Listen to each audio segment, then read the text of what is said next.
नमस्कार, मैं अविनाश सैनी और आप देख रहे हैं हमारा खास प्रोग्राम एक मुलाकात।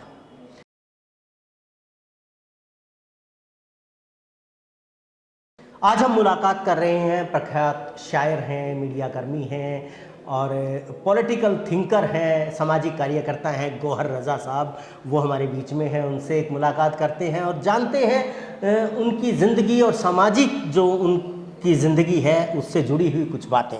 गौहर साहब, आप इतनी तरह के काम करते हैं। आप बेसिकली एक साइंटिस्ट हैं, सामाजिक चिंतक भी हैं, राजनीति पे भी आप बहुत ही शार्प अपनी समझ रखते हैं। इतने सारे काम आप कैसे कर लेते हैं? इसमें कोई ख़ास बात नहीं है। एक इंसान को, एक नागरिक को, एक ऐसे जीव को जो इस प्लैनेट अर्थ पे रहता है और सोचता है, ये सारे काम करता ही है जी। कुछ लोगों के, मेरे जैसे लोगों के कामों के बारे में आप पूछने लगते हैं, लेकिन आप भी यही करते हैं। समाज की चिंता भी करते हैं, एक फादर भी होते हैं हम, एक नागरिक, आम नागरिक भी होते हैं, एक साइंटिस्ट भी होते हैं, घर में हम झाड़ू पोछा भी करते हैं। तो ये सारे काम हर इंसान करता है, मैं कोई ख़ास आदमी नहीं हूँ। बात यह है कि कुछ लोग अपनी ज़िंदगी का, जैसे मैं कोशिश करता हूँ कि ज़िंदगी को कंप्लीटली जीने की चाह होनी चाहिए जी। यानी ज़िंदगी को पूरी तरह से जिए हम थोड़ी पॉलिटिक्स की समझ रखें, हम थोड़ी क्रिएटिविटी हो हमारे अंदर, जो हर इंसान के अंदर होती है, और उसका इस्तेमाल करें। तो साइंस के बिना इंसान नहीं हो सकता, लिटरेचर के बिना इंसान नहीं हो सकता, कविताएं, म्यूज़िक, पेंटिंग, इनके बिना इंसान कैसे हो सकता है। लेकिन उस इंसान को अपनी ज़िंदगी गुजारने के लिए खाना भी पकाना होता है, झाड़ू पोछा भी करना होता है घर के अंदर, बाहर निकल के दोस्तों से भी मिलना होता है, रिश्तेदारी भी करनी होती है। ये सब कुछ एक कंप्लीट इंसान के लिए ज़रूरी होता है। तो कोई ऐसी ख़ास बात नहीं करता मैं जो नहीं की जाती। इसमें अक्सर ये सवाल उठता है कि साहब, आप साइंस और कविता को कैसे मिलाते हैं? अक्सर लोग पूछ लेते हैं ये सवाल। शायद आपके जहन में भी हो। बिल्कुल। तो मैं वापस साइंस की बात करता हूँ। एक आइंस्टाइन की कोटेशन है जी। कि अगर कोई इक्वेशन खूबसूरत नहीं है तो वो गलत होगी। क्या बात है। तो साइंस के अंदर भी पोइट्री है। ब्रह्मांड के अंदर जिस तरह की दीपावली लगातार मनाई जा रही है, ये ब्रह्मांड मना रहा है, उसमें वही खूबसूरती है जो समाज के अंदर दीपावली मनाने में है। बिल्कुल। तो साइंस में भी क्रिएटिविटी चाहिए, लिटरेचर में भी क्रिएटिविटी चाहिए, पोइट्री में भी क्रिएटिविटी चाहिए। आप उसका इस्तेमाल करने के लिए तैयार हों उस क्रिएटिविटी का, तो वो पोइट्री में भी निकलती है, साइंस में भी निकलती है, लिटरेचर में भी, म्यूज़िक में भी। कोई ख़ास बात नहीं है कि साइंस भी कर लें और कविता भी लिखें। गौहर साहब, आप वर्तमान सरकार या भारतीय जनता पार्टी या आरएसएस के मुखर आप आलोचक हैं, जबकि सरकारें कोई भी दूध की धुली नहीं रही, तो खास वजह क्या है भाजपा के विरोध की? देखिए, इससे पहले तक मेरी ज़िंदगी और मेरे दोस्तों की ज़िंदगी, खाली मेरी ज़िंदगी नहीं, वो जो भी वर्तमान सरकार रही उसके खिलाफ लड़ने में गई है। इमरजेंसी के पीरियड में कांग्रेस की सरकार थी, इंदिरा गांधी का पीरियड था, इंदिरा गांधी के खिलाफ हम आवाज़ उठा रहे थे और उनकी जो भी प्रवृत्तियां थी उसके खिलाफ। 90s की शुरुआत, 80s के बाद की शुरुआत लिबरलाइजेशन की है तो कांग्रेस थी उस वक्त। नरसिम्हा राव और उनकी गवर्नमेंट्स लिबरलाइज कर रही थी, हम उसके खिलाफ। तो ज़िंदगी आधी तो कांग्रेस के खिलाफ कटी है। बिल्कुल। तो एक तो वजह यह है कि गवर्नमेंट कोई भी हो, अगर वो कैपिटलिस्ट सिस्टम में गवर्नमेंट ऑपरेट कर रही है तो उसके खिलाफ लगातार आवाज़ उठाने रहने की ज़रूरत पड़ेगी, चाहे वो किसी की भी गवर्नमेंट हो। लेकिन आरएसएस की सरकार, और मैं बीजेपी हो, दुर्गा वाहिनी हो, वीएचपी हो, इन सबको आरएसएस मानता हूँ जी। मैं इनमें कोई फ़र्क पैदा करने वालों में से नहीं।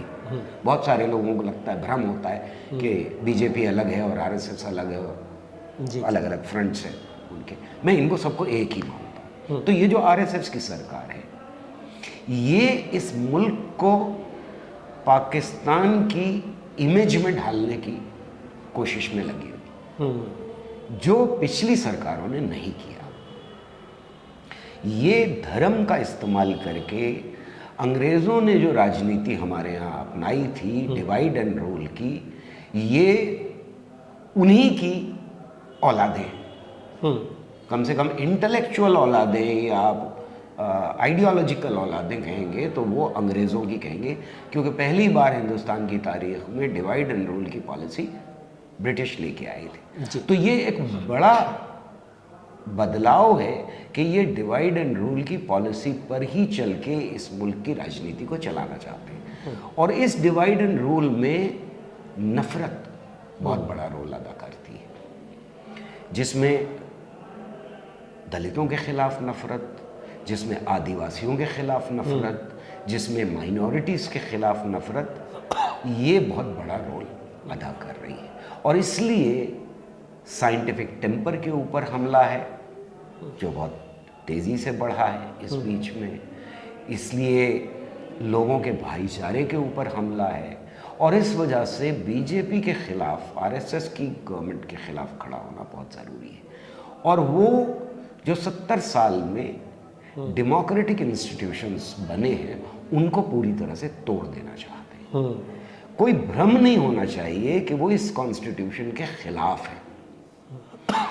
इस कॉन्स्टिट्यूशन में बहुत सारी कमजोरियां हो सकती हैं, वो डिबेट का मुद्दा है, लेकिन ये कि इस कॉन्स्टिट्यूशन को बदल करके मनुस्मृति लागू कर देना जी, ये सिर्फ और सिर्फ यही फोर्सेस कर रही इस मुल्क में। और कोई पार्टीज मुझे नहीं दिखाई देती जो पूरी तरह से इस मुल्क के डेमोक्रेटिक ढांचे को ख़त्म करना चाहती हूँ। इसलिए इनका ऑपोजिशन उससे कहीं ज़्यादा होने की ज़रूरत है जो और पार्टीज़ की सरकारों के दौरान अब तक होता रहा है। आपको लगता है लोकतंत्र खतरे में है? ये फैशिस्ट है। जी गौहर साहब, आप शायर हैं, जनता के शायर हैं, जन कवि हैं। बहुत सारे लोग आपको राजनीतिक शायर भी कहते हैं और इसकी वजह से आपको बहुत सारी परेशानियां भी झेलनी पड़ी हैं, मुकदमे झेले हैं, ट्रोल हुए हैं। उसके बावजूद आपने ये जो तीखापन है, पैनापन है अपनी शायरी में, इसको छोड़ा नहीं। इसकी क्या वजह है? बर्तोल्ट ब्रेख्त का ये कहना है कि जो राजनैतिक इलिटरेट होता है वो सबसे ज़्यादा इलिटरेट होता है। उसका क्या मतलब है कि अगर कोई ये कह रहा है कि मैं राजनीतिक शायरी नहीं कर रहा, मुझे राजनीति से कोई लेना देना नहीं है, तो वो ये जानता नहीं कि वो कौन सी राजनीति कर रहा है। बहुत सारे लोगों को इस पे फख्र होता है कि मेरा राजनीति से कोई लेना देना नहीं जी। तो वो ये कह रहे होते हैं कि मैं जो कुछ कर रहा हूँ उसकी राजनीति मुझे पता नहीं। अगर आप इश्किया शायरी भी कर रहे हैं तो भी आप राजनीति ही कर रहे हैं। आपको ये पता नहीं है कि कौन सी राजनीति कर रहे हैं। मैं एक साइंटिस्ट था, ज़िंदगी उसमें गुजरी है मेरी। ये अलग बात है कि बचपन से ही लिटरेचर में बहुत और शायरी में बहुत इंटरेस्ट रहा है, लेकिन ये कि अगर मैं राजनीतिक शायरी नहीं करता तो शायद कोई सी भी शायरी नहीं करता। और यहाँ याद करना बहुत ज़रूरी है सादत हसन मंटो को जी। सादत हसन मंटो एक जगह ये कहते हैं कि ये समाज सड़ा गला समाज है और मैंने जिम्मेदारी ली है इसके घूरे या डस्टबिन को कूड़े देने की, और ये जिम्मेदारी किसी न किसी को लेनी पड़ेगी जी। और अगर मेरी शायरी में, मेरे लेखन में आपको बदबू दिखाई दे रही है तो ये समाज की बदबू है जिसको आपको समझना चाहिए। उन्होंने कहा था कि मैं इस समाज को क्या नंगा करूँगा, ये तो खुद ही नंगा है। तो मेरा मानना यह है कि कुछ शायरों को तो कम से कम ये जिम्मेदारी लेनी ही पड़ेगी, और लेंगे, हर दौर में लेंगे लोग, कि जो इस समाज की गंदगी को कुरेद करके उसे सबके सामने रखे। मैं पॉलिटिकल शायरी के अलावा और कोई शायरी करता ही नहीं, इसलिए भी कि दूसरी तरह की शायरी करने वाले बहुत लोग हैं।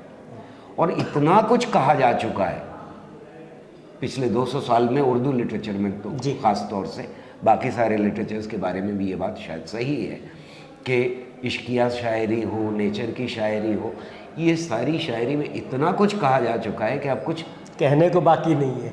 नया कहने को तो नहीं है। जी। पुराने अल्फाज को, पुराने ख्यालात को आप डिब्बे में डालें, उनको हिलाएं, उनमें से निकाल लें और फिर कह दें, बस इतना ही। युवा पीढ़ी को क्या संदेश देना चाहते हैं? मेरा मानना यह है कि युवा को हमसे बेहतर होना होगा। ये उनकी जिम्मेदारी है, क्योंकि अगर वो हमसे बेहतर नहीं होंगे तो तरक्की रुक जाएगी, मानवता की भी और समाज की भी। और बेहतर होने का मतलब ये है कि सबसे पहले एक बेहतर समाज, एक बेहतर देश, एक बेहतर दुनिया का ख्वाब देखना होगा। बिल्कुल। और ये ख्वाब एक कंप्लीट ख्वाब होना चाहिए जिसमें राजनीति, सामाजिक उन्नति, एनवायरनमेंट और जो गैर बराबरी है समाज में, उस सब के बारे में एक कंप्लीट ख्वाब देखना पड़ेगा कि दुनिया बेहतर हो इन सारी डायमेंशंस में। मैं समझता हूँ कि पीढ़ी मेरे कहे बिना, मेरे मैसेज के बिना ये ख्वाब ज़रूर देखेगी, बेहतर होगी और आने वाले देश को, समाज को, दुनिया को बेहतर बनाएगी। एक सवाल और उभर रहा है। आपने अभी एक सीरीज बनाई है री इमर्जिंग इंडिया, तो कैसे इंडिया का ख्वाब आप देखते हैं? आपके ख्वाब में इंडिया कैसा होना चाहिए और कैसा नहीं होना चाहिए? अगर बहुत छोटे तौर पे ये बताया जाए कि कैसा होना चाहिए, तो मैं ऐसा देश देखना चाहता हूँ जहाँ हर इंसान, जहाँ हर नागरिक साइंटिफिकली टेम्पर्ड होगा, जहाँ अमन, चैन और शांति होगी, जहाँ हम उन्नति के रास्ते पर बढ़ने के लिए एक दूसरे का सहारा बनेंगे, और जिस हिंदुस्तान में धमकियां देना खुद अपने देश के अंदर किसी को या देश से बाहर दूसरे मुल्कों को बिल्कुल बंद हो जाएगा। हम दूसरे देशों के साथ कोऑपरेटिव रिलेशनशिप पैदा करेंगे और इसकी पूरी कोशिश करेंगे कि दुनिया इंटीग्रेट हो, मानवता इंटीग्रेट हो, और ये बिना साइंटिफिक टेम्पर के पॉसिबल नहीं है। इसलिए साइंटिफिक टेम्पर का एजेंडा उस देश में सबसे सर्वप्रिय एजेंडा होगा। भ्रांतियाँ दूर की जाएंगी और हर एक को अपॉर्चुनिटी होगी कि वो अपनी क्रिएटिविटी को पूरी तरह से सामाजिक कार्यों में और अपनी उन्नति के लिए इस्तेमाल कर सके। जी, आप शायर हैं और इस बातचीत का जो अंत है वो बिना शायरी के मुझे लगता है नहीं होना चाहिए।